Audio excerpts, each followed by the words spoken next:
Robert Kemp had everything a man could dream of: a billion-dollar empire, a penthouse that scraped the New York skyline, and a wife whose beauty was the envy of his circle. But from his sterile glass office, 30 floors above the city, he watched the storm clouds gather, an ominous mirror to the tempest brewing in his own home. He had become a ghost in his marriage, haunted by ambition and a secret that lived on his phone under a different name. He believed he had all the time in the world to fix it, to choose his wife, Rachel, and their unborn child. But that night, as the rain lashed against the windows and he saw her frail figure collapse on the slick pavement below, he realized time had just run out. He thought the tragedy was the storm, the collapse, the betrayal. He was wrong. The real storm was what she did next. The penthouse felt less like a home and more like a museum exhibit on wealth. It was all clean lines, Italian marble, and floor-to-ceiling windows that offered a god's-eye view of Manhattan. Robert Kemp stood before one of these windows, not admiring the view, but watching his own reflection superimposed over the sprawling city lights. He saw the sharp cut of his Tom Ford suit, the glint of his Patek Philippe watch, and the weary set of his jaw. He was the king of this kingdom, but the crown felt heavier than it ever had. Behind him, Rachel moved through the cavernous living room like a whisper. She used to fill this space with laughter and the scent of the oil paints she loved. Now, her presence was almost apologetic. He heard the soft clink of a ceramic mug on the granite countertop. "Robert, I made some chamomile tea," she said, her voice soft, trying to find a crack in the wall of his focus. "Thanks, Lena," he murmured, his eyes still locked on the phone in his hand. The numbers on the screen represented the final push for the Aperture Tech acquisition, a deal that would cement his legacy, a deal worth more than most small countries. It was all he could think about. She drifted closer, her hand resting tentatively on his arm. He flinched, almost imperceptibly, a reaction born of a guilt so profound it had become a part of his physical wiring. He'd been working late for months. Working was the official term. Isabel Moreau, the brilliant and ruthless head of his European division, was the unofficial one. Their relationship was a transaction of ambition and convenience, a sterile affair that took place in 5-star hotels and private jets, a world away from this home he was slowly poisoning.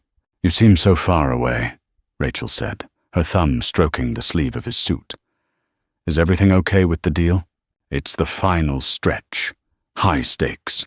You know how it is," he said, the excuse tasting like ash in his mouth.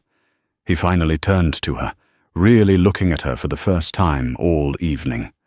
Her normally vibrant face was pale, and there were faint, lavender shadows under her kind, brown eyes.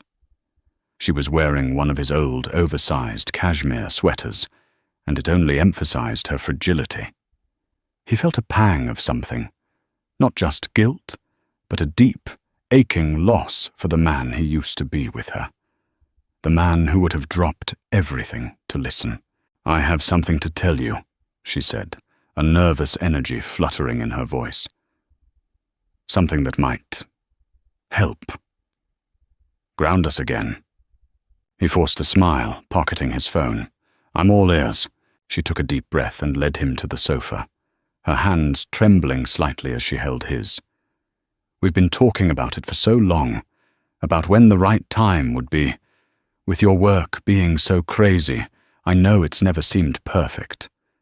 But maybe this is what makes it perfect." She was rambling, her eyes shining with unshed tears. He felt a knot of dread tighten in his stomach. "What now?" She placed his hand on her flat stomach. The cashmere was soft beneath his palm. "Robert," she whispered, her voice cracking with emotion. "I'm pregnant. We're going to have a baby." The words hit him like a physical blow. A baby, a child, a life that would bind him to this home, to this woman, forever. A decade ago, this would have been his ultimate dream. He and Rachel building a family in the city they loved. But now it felt like a complication, another variable in an equation he could no longer control.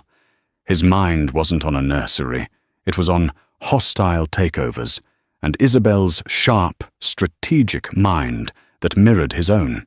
He looked at Rachel's hopeful face, at the pure, unadulterated joy in her eyes, and the lie was already forming on his lips. "Lena, that's amazing news." He pulled her into a hug, the gesture stiff and unnatural. He was holding his wife, the mother of his child, but his mind was across the ocean, in a different city, with a different woman. As he held her, he felt the vibration of his phone in his pocket. A text message. He knew exactly who it was from.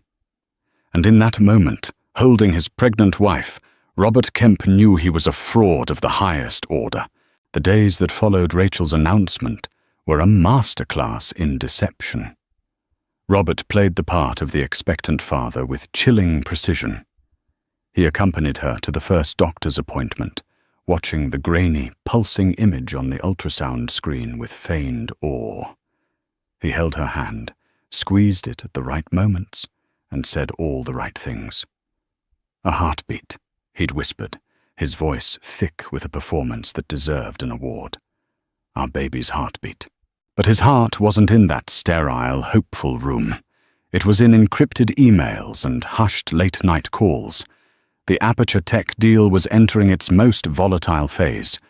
Isabel was his general on the front lines in London, and their communication was constant, a blend of corporate strategy and the clipped, intimate shorthand of their affair. "The board is wavering, Robert. We need a show of force." Isabel's voice would crackle through his high-tech earpiece as he stared out at the city, Rachel sleeping peacefully in their bed, just a room away. "I'll be there Monday," he'd promised, the lie slipping out easily. He'd tell Rachel it was a last-minute emergency board meeting, a fire he had to put out in person. She was always so understanding. Too understanding. Her trust was a knife he twisted in his own gut with every lie he told. Rachel, meanwhile, tried to build a nest in their cold, modern penthouse. She brought home books on parenting, fabric swatches for a nursery, and organic prenatal vitamins that sat accusingly on the kitchen counter. She was trying to build a bridge back to him, brick by hopeful brick, and he was letting her do it, knowing a tidal wave was coming. The storm, both literal and metaphorical, began on a Thursday night. A fierce nor'easter was barreling toward the city, and the sky had been a bruised purple all day. Robert was on a conference call in his home office, the door shut but not quite latched.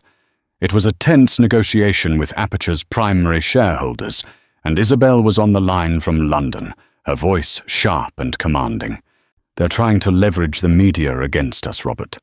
We need to kill that narrative before it gets legs," Isabel said, her French accent sharpening with urgency.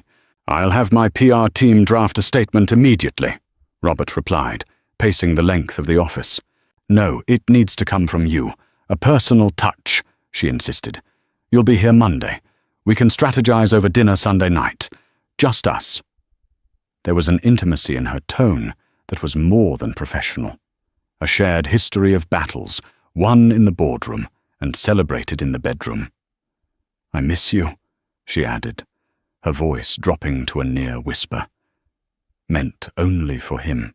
He didn't respond to that part, acutely aware of the paper-thin walls of his life. But it was too late. Rachel had been walking past the office, a plate of sliced apples in her hand, a peace offering for his stressful day. She'd heard Isabel's voice, a voice she recognized from company galas and shareholder reports. But it was the tone that made her freeze, the possessiveness, the familiarity. "I miss you." The three simple words landed like stones, shattering the fragile glass of her denial. She pushed the door open slightly.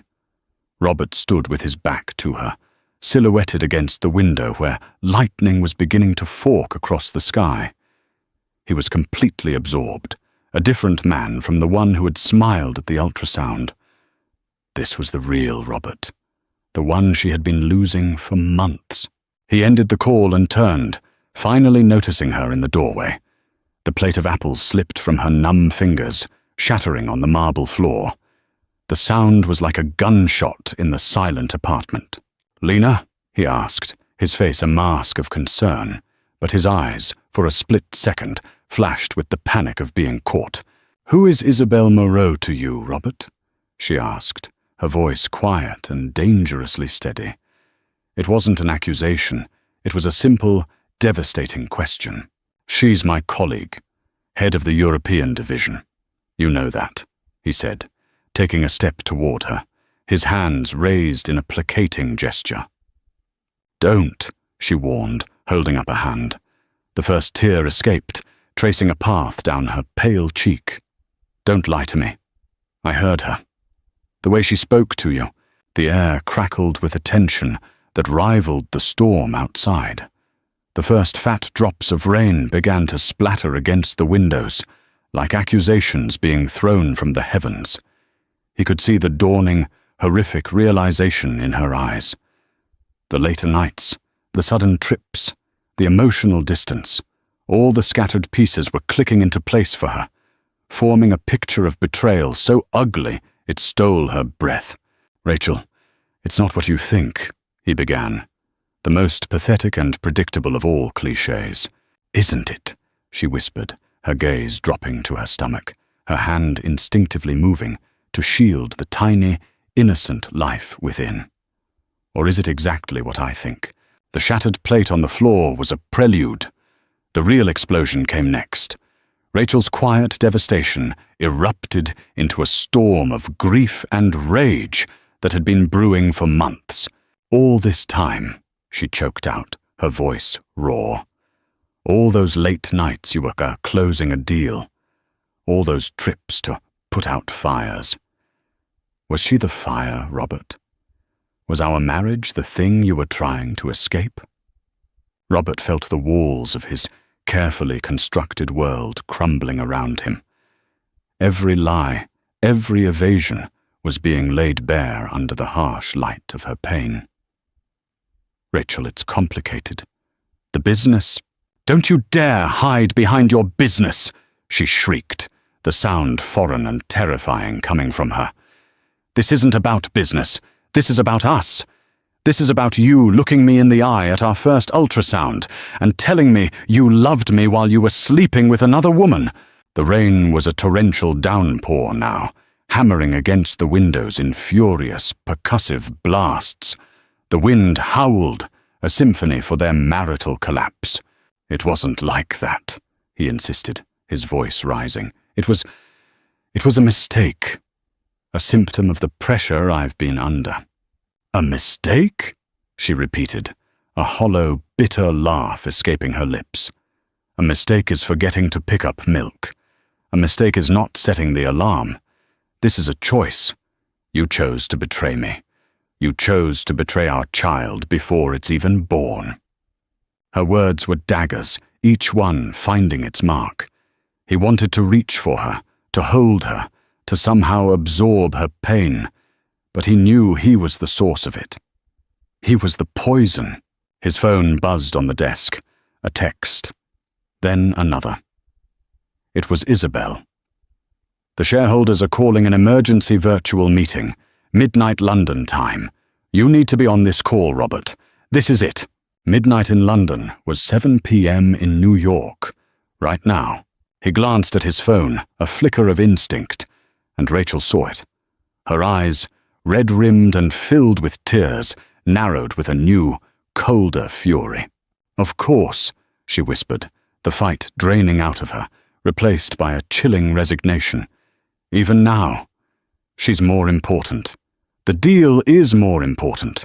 "Lena, that's not true," he said, but his voice lacked conviction. He was torn. The call was the culmination of 2 years of work, his legacy, his empire. But his wife, his pregnant wife, was falling apart in front of him.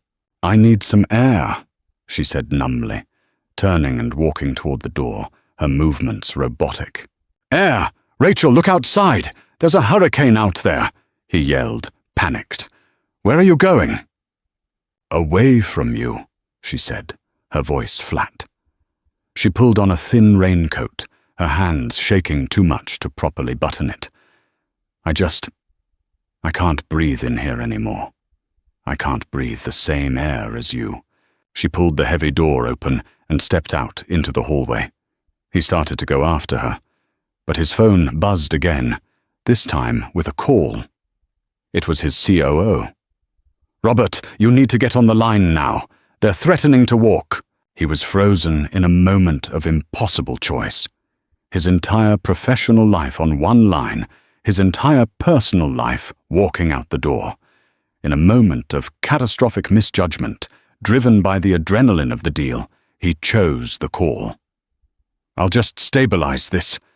Then I'll go after her," he told himself. "She'll just go down to the lobby and cool off." He answered the call, his voice a strained, false calm. "I'm here. Let's handle this." He walked back to the window of his office as he talked, his words about market caps and shareholder value a meaningless drone in his ears. He scanned the street below, searching for her. And then he saw her. Rachel hadn't gone to the lobby. She had walked out onto the street, into the full fury of the storm. The wind whipped her raincoat around her, and the rain plastered her hair to her face. She looked small and lost, a solitary figure in the chaos of the weather. She took a few unsteady steps, then swayed. From 30 floors up, it was like watching a silent movie. He saw her hand go to her stomach. He saw her knees buckle. He saw her collapse onto the wet, glistening pavement. A fallen leaf in a raging river. "No," he breathed into the phone. The voices of the shareholders faded into a dull roar. The billion-dollar deal vanished. The only thing in the world was the image of his wife, his pregnant wife, lying motionless in the middle of a storm he had created. He dropped the phone. It clattered to the floor, the voices still chattering from the speaker. He didn't hear them. He was already running, his heart pounding a frantic, terrifying rhythm against his ribs. He had made his choice. And it was the wrong one. The elevator ride down felt like an eternity. Robert jabbed the lobby button repeatedly, his mind a maelstrom of panic and regret. The calm, calculating CEO was gone, replaced by a terrified husband. He burst out of the building's grand entrance, the doorman shouting after him, and ran into the deluge. The rain was cold and stinging, soaking his suit in seconds. He saw her immediately, a small heap on the dark, rain-slicked asphalt. A taxi swerved violently to avoid her. "Rachel!" he screamed, his voice swallowed by the wind. He reached her side, dropping to his knees on the pavement. Her face was terrifyingly pale, her eyes closed. He felt for a pulse in her neck, his fingers clumsy and shaking. It was there. Faint, but there. "Somebody help!" he roared at the indifferent city. "Call 911. He gently cradled her head, trying to shield her from the worst of the rain with his own body. "Lena, I'm so sorry," he whispered, the words a useless, pathetic mantra. "Please wake up. Please be okay." The wail of a siren cut through the storm's howl. Paramedics were there within minutes, their movements efficient and urgent. They loaded Rachel onto a stretcher, her face stark white against the red canvas. Robert tried to climb into the ambulance with her, but a paramedic held him back. "Sir, we need room to work. Follow us to Lenox Hill Hospital." The ambulance doors slammed shut, and it sped away, its lights painting streaks of red and white on the wet streets. Robert was left standing alone in the storm, dripping and broken. For the first time, he felt the true weight of his actions. This wasn't a negotiation he could win or a problem he could throw money at. This was a consequence, real and terrifying. At the hospital, the minutes bled into hours. He sat in a sterile, beige waiting room, the smell of antiseptic burning his nostrils.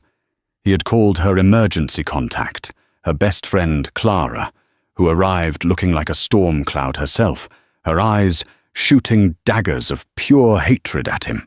"What did you do to her?" Clara demanded, her voice low and venomous. Robert started, but no words came. What could he say? "I broke her heart and she collapsed from the stress.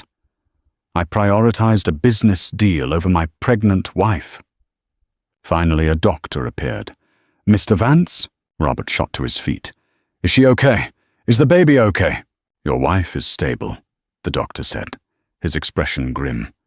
"She suffered from a vasovagal syncope episode, a sudden drop in heart rate and blood pressure, likely brought on by extreme emotional distress. It caused her to faint. We're keeping her overnight for observation. The baby's heartbeat is stable for now, but this was a significant shock to her system. She needs to avoid all forms of stress." The doctor's gaze was pointed, leaving no doubt who he considered the primary source of that stress. The relief that washed over Robert was so immense, his legs nearly gave out. But it was short-lived, replaced by a new wave of dread. Rachel was awake. She was asking to see Clara, not him. He waited another hour before Clara emerged, her face softened slightly with pity. "She'll see you now. Be gentle, Robert. For God's sake, just be gentle." He walked into the private room on trembling legs. Rachel was sitting up in bed, looking impossibly small against the white pillows.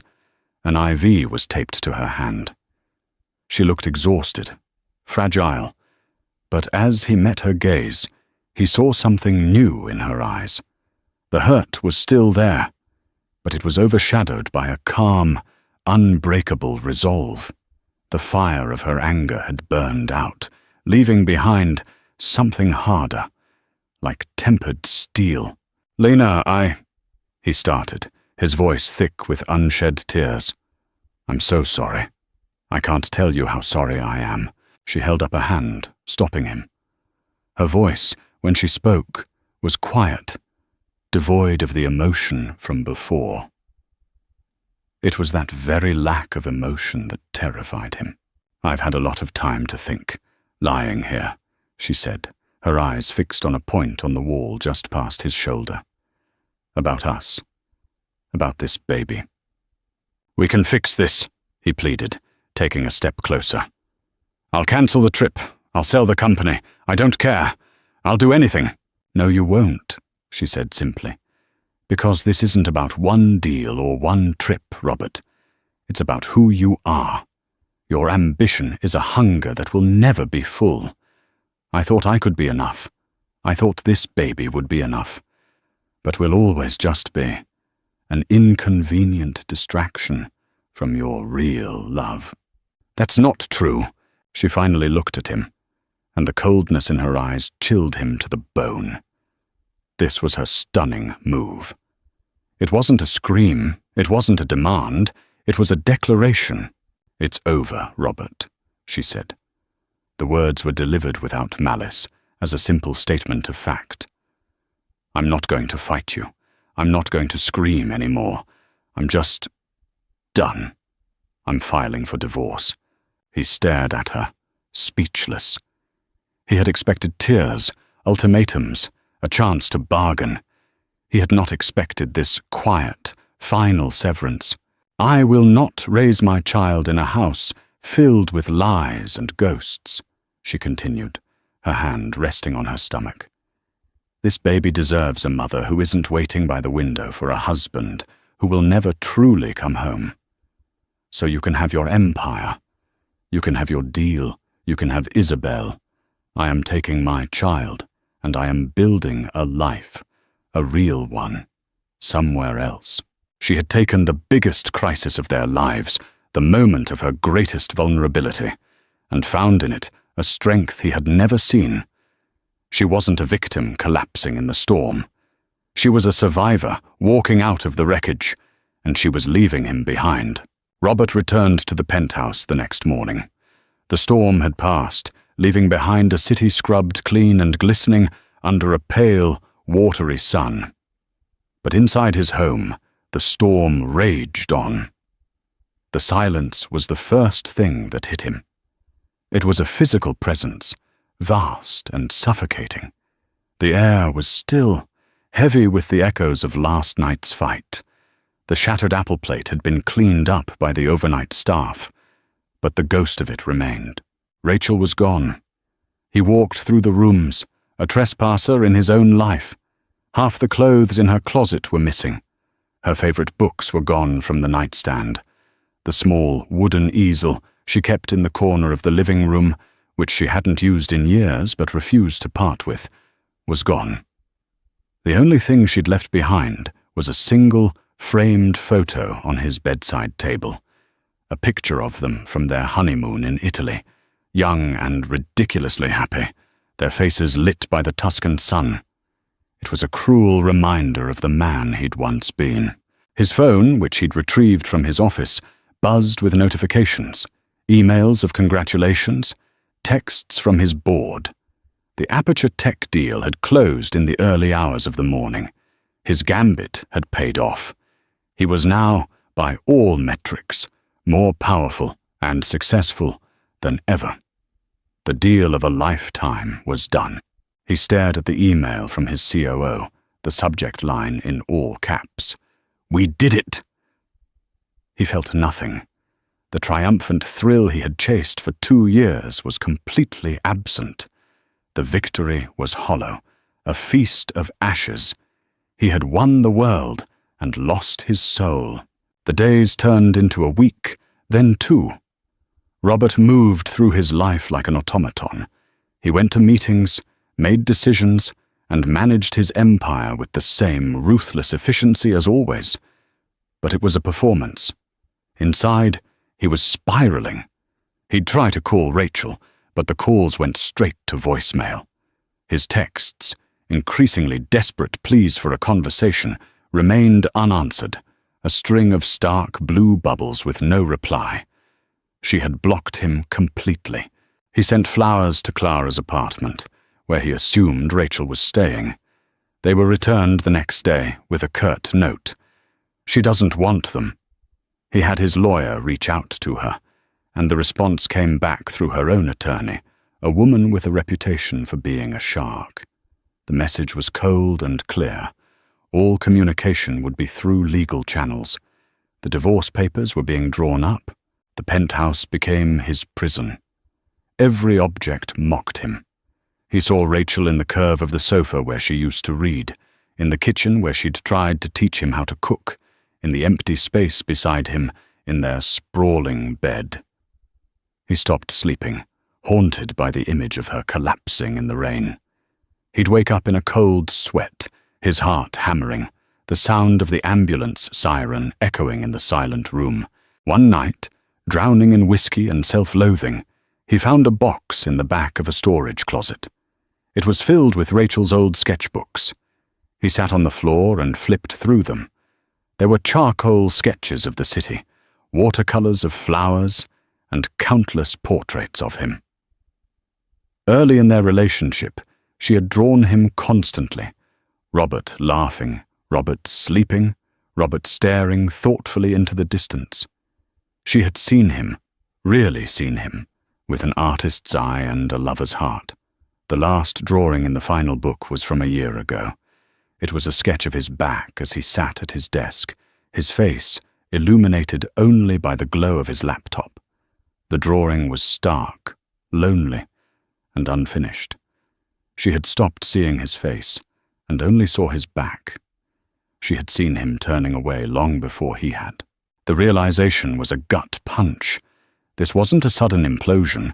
It was a slow, creeping decay he had been too blind and too arrogant to notice. His ambition hadn't just been a distraction. It had been an eraser, slowly wiping away the color and life from their marriage, until only a faint, sad outline was left. He finally called Isabel. She answered, her voice bright and victorious. "Robert, I was wondering when you'd call to celebrate. I've booked our usual spot at Le Bernardin for tonight." He stood up, the sketchbook still in his hand, and walked to the window overlooking the city he had conquered. "It's over, Isabel," he said, his voice flat and dead. There was a pause. "The deal is done, Robert. What's over?" "Us," he clarified. "This, whatever it was. It's over. It was a mistake." He could hear her sharp intake of breath, the surprise and indignation, but he didn't care. He ended the call before she could reply, tossing the phone onto the sofa. Ending it with Isabel wasn't a solution. It was just one small, pathetic step on a long, dark road of atonement. He had to fix himself before he could even begin to ask for a chance to be a father to his child.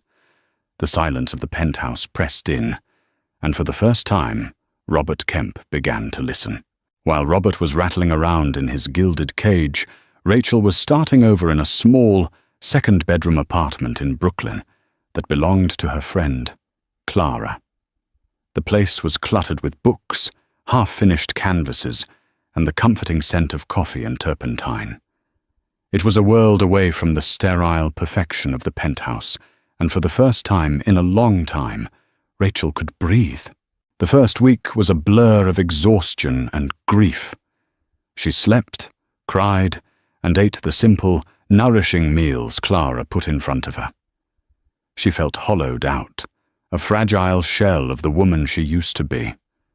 The trauma of the collapse and the subsequent hospital stay had left her physically weak, and the doctor's warning to avoid stress felt like a cruel joke.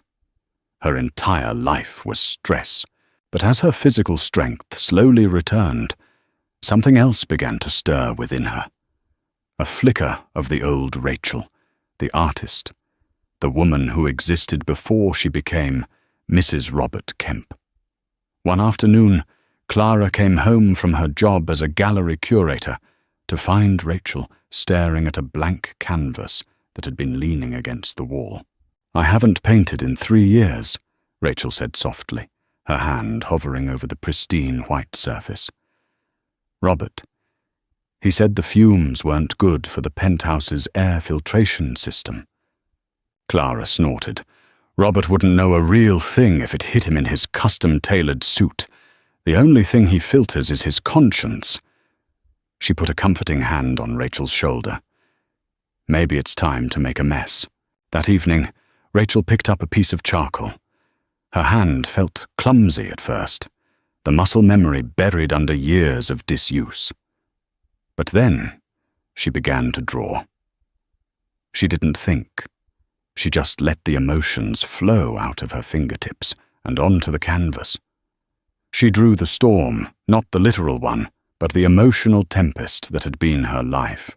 Dark, swirling lines, flashes of jagged white, and at the center, a small, protected space, a calm eye in the hurricane.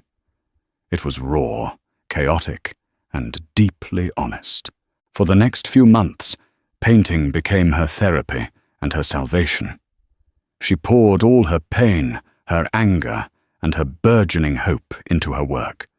The canvases piled up in the small apartment, abstract explorations of betrayal, portraits of strength emerging from sorrow, and vibrant, hopeful landscapes that represented the future she was determined to build for her child. She was no longer just the millionaire's discarded wife.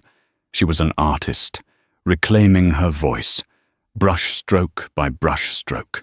Her belly grew, a constant, gentle reminder of the new life she was protecting. She talked to the baby constantly, promising it a world filled with color, love, and honesty.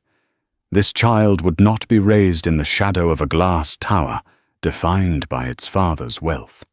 This child would be raised in the light. Her lawyer, a formidable woman named Margaret, handled the divorce proceedings with brutal efficiency. Robert's first offer was, predictably, a monetary one. A settlement so large it was obscene, a trust fund for the baby that would ensure it never wanted for anything. Rachel's response, delivered through Margaret, was swift and unequivocal. "I don't want his money. I want his accountability." She wasn't going to be bought off. She would accept child support, as was the baby's right, but she refused any personal alimony. She would make her own way. Her demands were not financial. They were personal. She wanted a clear, legally binding co-parenting plan. She wanted Robert to attend parenting classes. She wanted him to undergo therapy to deal with his work addiction and narcissism. She wasn't trying to punish him. She was trying to ensure that their child would have a father who was present, not just a benefactor who was absent. Margaret was stunned. "In 20 years of divorce law, I've never had a client turn down a settlement like that," she told Rachel over the phone. "You're either crazy or the strongest woman I've ever met." "I'm a mother," Rachel replied simply. "My child's well-being is not for sale." Her strength wasn't loud or aggressive. It was a quiet, deep-rooted power that had grown in the ruins of her old life. She was building a new foundation, not with marble and steel, but with paint, courage, and a fierce, protective love for the baby growing inside her. She was terrified, yes, but for the first time in years, she felt truly, authentically alive. She was no longer a reflection of Robert's success. She was the creator of her own. The meeting took place in a neutral, sterile conference room at a mediation firm in Midtown. It was the first time Robert and Rachel had been in the same room in 4 months. The air was thick with unspoken words and the formal presence of their lawyers. Robert saw her the moment she walked in. Pregnancy suited her. It had softened the sharp edges of her grief, replacing them with a quiet, powerful glow. She carried herself with a newfound confidence that was both beautiful and intimidating. She met his gaze for a brief second, her expression unreadable, before turning her attention to her lawyer, Margaret.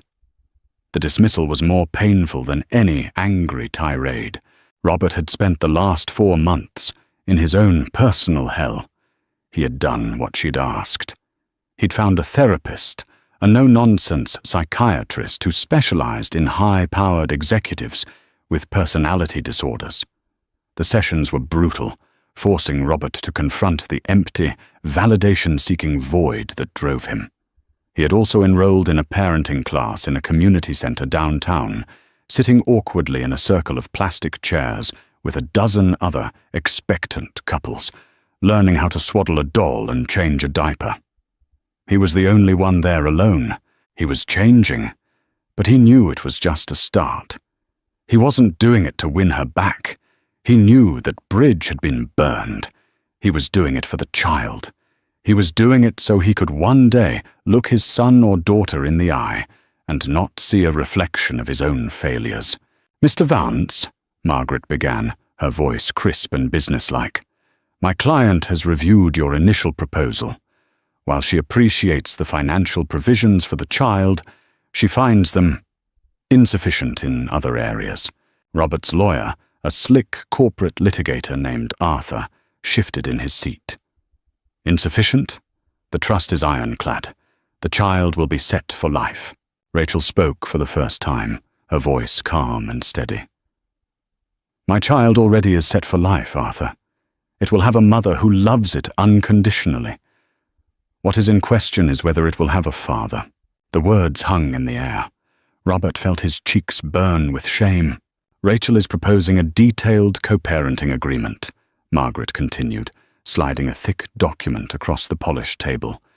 "It outlines visitation schedules, holiday arrangements, and decisions regarding education and healthcare.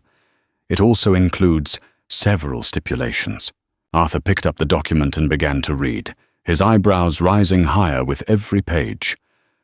"Mandatory therapy sessions for Mr. Vance to continue for a minimum of 2 years. Completion of 3 separate parenting courses. A probationary period of supervised visitation for the first 6 months. This is unorthodox.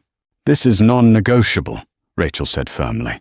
Robert didn't even look at the document. He looked at Rachel. I'll do it, he said, his voice quiet but clear. Arthur turned to him, astonished. Robert, let's discuss this. Some of these clauses could be seen as punitive. They're not punitive, Arthur. They're prudent, Robert said, never taking his eyes off Rachel. She's right. I haven't earned the right to be called a father yet. I need to show that I can be one. He turned his full attention to his estranged wife. I'll sign it. I'll do all of it, Rachel, and more. Whatever it takes. For the first time, a flicker of surprise registered in her eyes. She had expected a fight, a negotiation, another example of him trying to leverage his power. She had not expected this quiet, immediate capitulation. The agreement also states, Margaret added, pressing on, that you are not to have overnight contact with Isabel Morrow or any other romantic partner during your parenting time for the first 5 years. This was the final test, a direct shot at the source of the betrayal.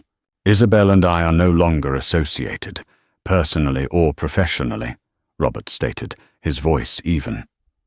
She resigned from the company 2 months ago. That clause will not be an issue. The room fell silent. Rachel stared at him, truly seeing him for the first time since that horrible night. She saw the exhaustion in his eyes, but also a glimmer of something she hadn't seen in years. Sincerity. He wasn't performing. He wasn't trying to manipulate the situation. He was simply agreeing. Very well, Margaret said, closing her folder. We'll have the final documents drawn up for your signature. As they all stood to leave, Robert spoke again. Rachel, wait. She paused at the door, her back to him. The nursery, he said, his voice catching slightly.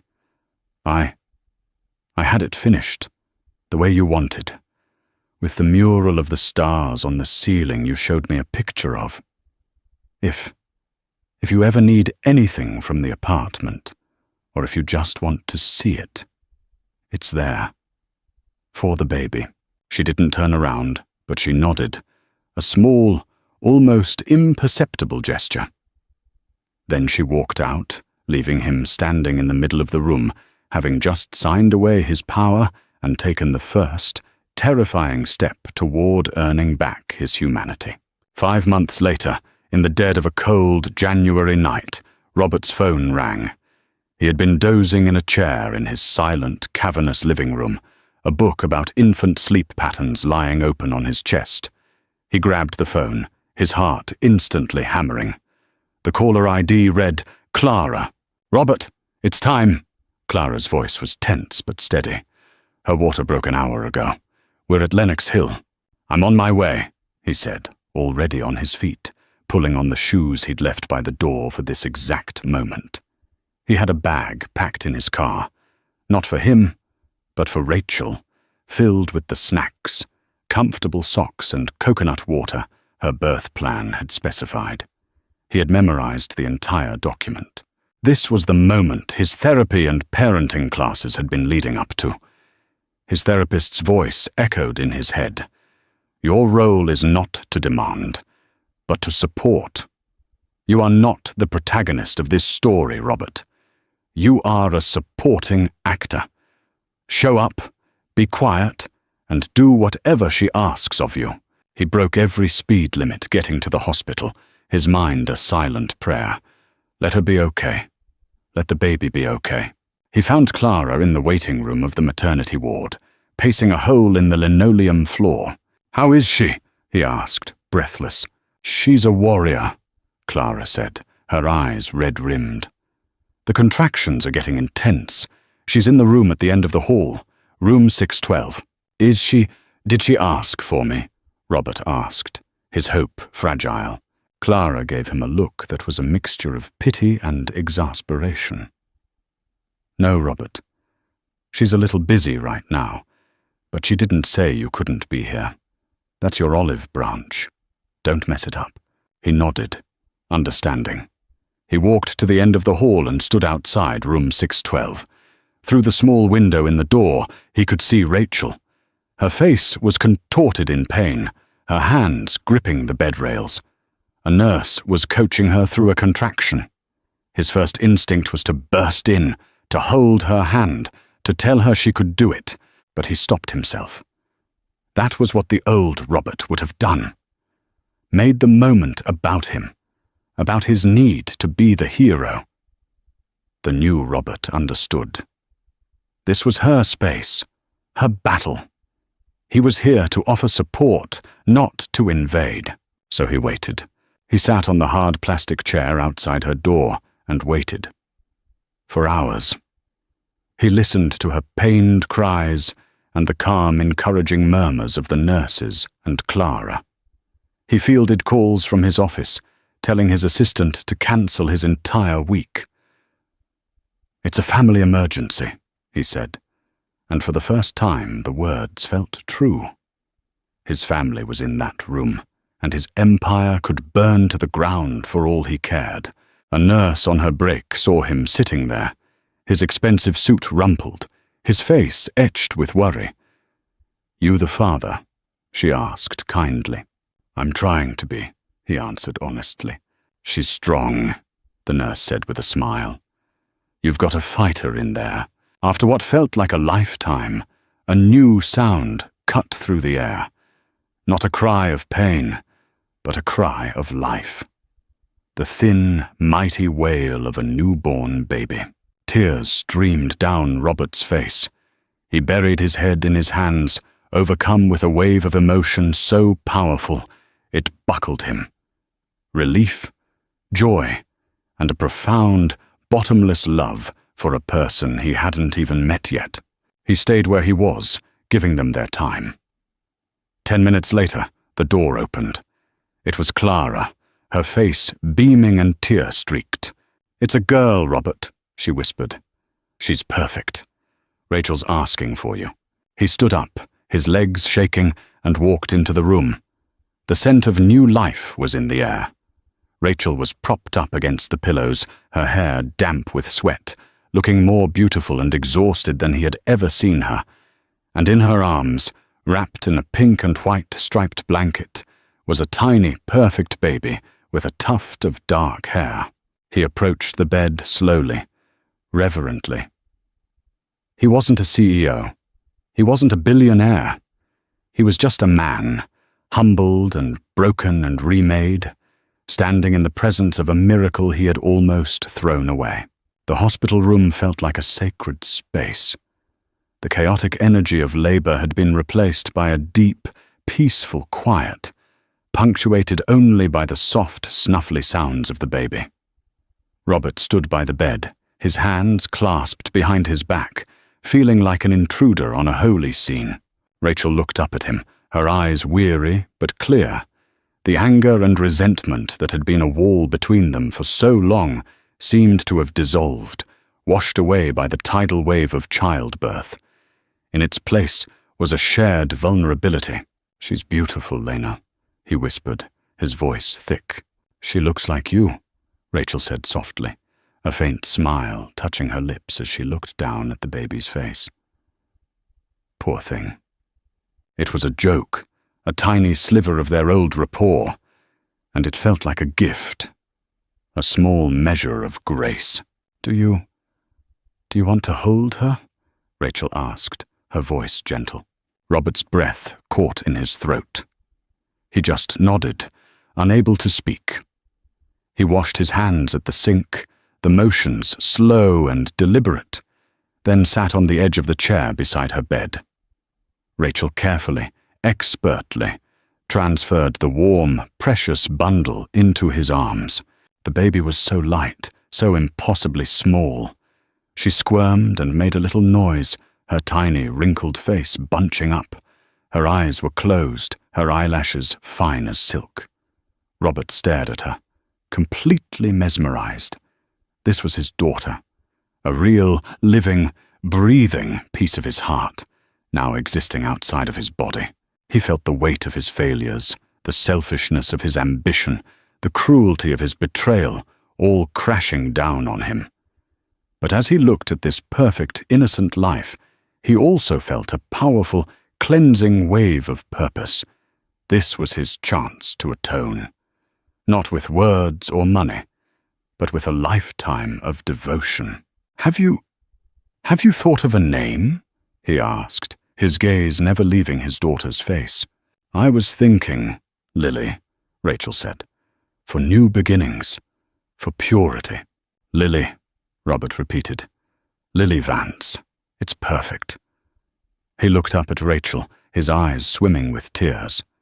"Thank you, Rachel, for this gift. For not shutting me out completely." "She deserves a father," Rachel said, her voice tired but firm. "Whether you deserve to be one is up to you to prove from this moment on." There was no magical forgiveness in her words, no promise of a reconciled future. It was a statement of fact, a challenge, and it was a challenge he was ready to spend the rest of his life meeting. He spent the next hour just holding Lily, studying every detail of her face, letting her tiny fingers curl around his thumb. He and Rachel didn't talk much. They didn't need to. They were no longer husband and wife, but they were now linked in the most profound way possible. They were parents, co-creators of this new life. When a nurse came in to check on Rachel, Robert carefully handed Lily back to her mother. As he stood up to leave, to give them space, he paused. "I meant what I said, Lena," he said quietly, "about doing whatever it takes. I know I broke our life, but I will not fail this one. I will not fail her." Rachel simply nodded, her eyes on the beautiful baby in her arms. He walked out of the hospital into the crisp, pre-dawn air. The sky was beginning to lighten in the east, painting the city in shades of soft pink and grey. The world felt new. The old Robert Kemp had died in that silent, lonely penthouse. The man who walked out of the hospital was someone different. He was Lily's father, and that was a title he was determined to earn. 2 years passed. Life did not snap back into a fairy tale. There was no grand romantic reunion. Instead, something quieter, more realistic, and ultimately more profound took root. A partnership. Robert kept his word.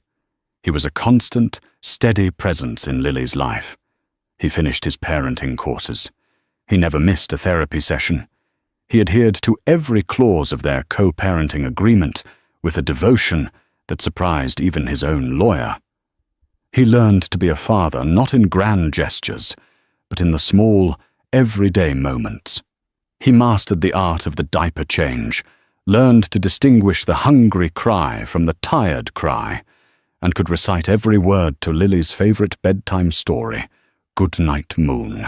He downsized his life, selling the cold, cavernous penthouse and moving into a more modest, though still luxurious, brownstone in the West Village. It had a small backyard, which he filled with a swing set and a sandbox. He restructured his company, delegating more, traveling less, and making it a non-negotiable rule that he was unreachable between 6 p.m. and 8 p.m. every night, Lily's bath time and bedtime. Rachel, free from the constraints of her old life, flourished. She had moved into her own apartment in Brooklyn, a sunny space with a large studio room. Her art, born from pain, had evolved. It became bolder, more vibrant. Her collection, which she titled The Storm and the Calm, was featured in Clara's gallery. It was a critical and commercial success. She was no longer Rachel Vance, the millionaire's wife. She was Rachel Hayes, an artist whose work spoke of resilience and rebirth. They co-parented with a quiet respect and efficiency that sometimes felt more like a business arrangement. But it was one built on a foundation of trust that Robert was painstakingly rebuilding. Their handoffs in a park halfway between their homes were polite, focused on Lily's schedule, her latest word, or a funny face she had learned to make. One bright, crisp Saturday afternoon in autumn, they met at that park.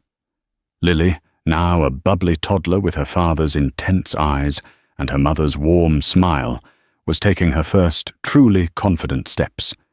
She toddled on unsteady legs across the grass, a look of fierce concentration on her face.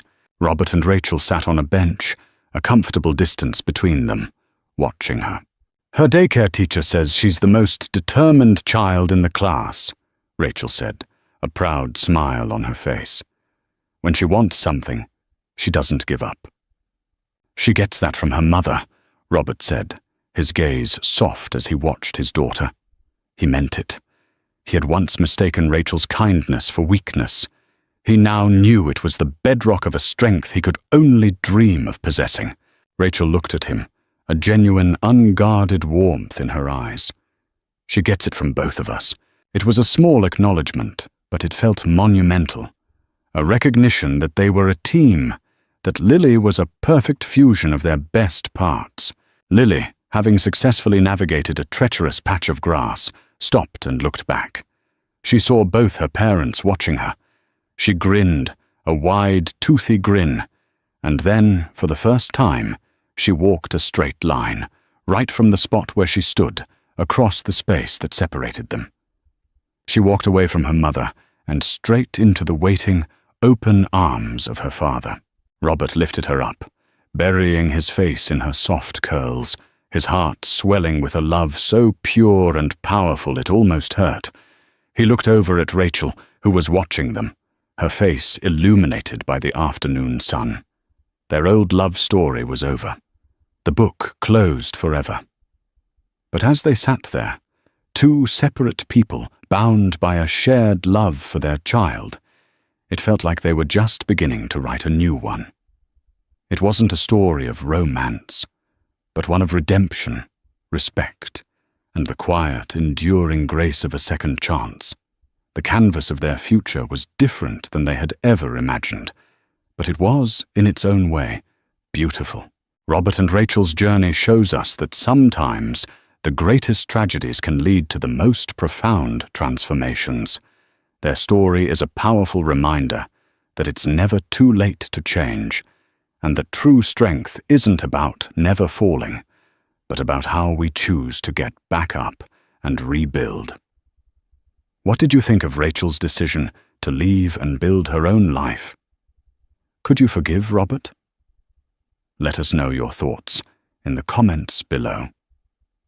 If this story touched your heart, please like this video, share it with someone who might need to hear it, and subscribe for more powerful, true-to-life stories that explore the depths of the human heart.